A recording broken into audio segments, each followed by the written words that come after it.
Shirin Abdullayevaning otasi Bahodir Abdullayev xalqqa yig'lab murojaat qildi. Assalomu alaykum, kanalim obunachilari. Videoni oxirigacha kuzatib boring. Like bosib obuna bo'lishni unutmang.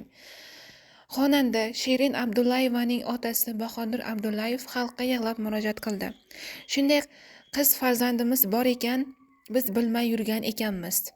Ta'ziya bizga juda ham og'ir botdi. Ta'ziyadan so'ng biz qizlarim va kuyovlarim bilan Saudiya Arabistoniga ketdik. Qizimni saqlab qolish uchun hamma narsamdan kechishga tayyor edim.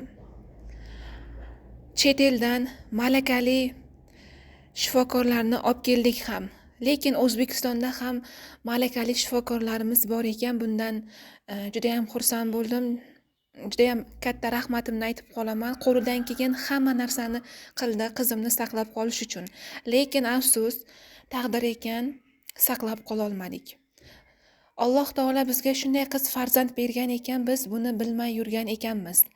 Odatda men juda ham qattiq qo'l o'taman. Qizlarimni umuman erkalatmayman. Qattiq qo'l otalik qilganman.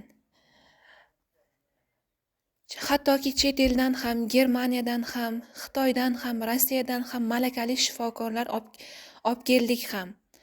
Lekin afsus, saqlab qola olmadik. Qizimning umri qisqa ekan. Lekin o'sha qisqa umri davomida ham xalqimizning, vatanimizning oldida o'zidan juda ham chiroyli nomlar qoldirib ketdi. Alloh taolo bizga shunday tarbiyali qiz bergan ekan, men bundan juda ham faxrlanaman, deydi Bahodir Abdullayev.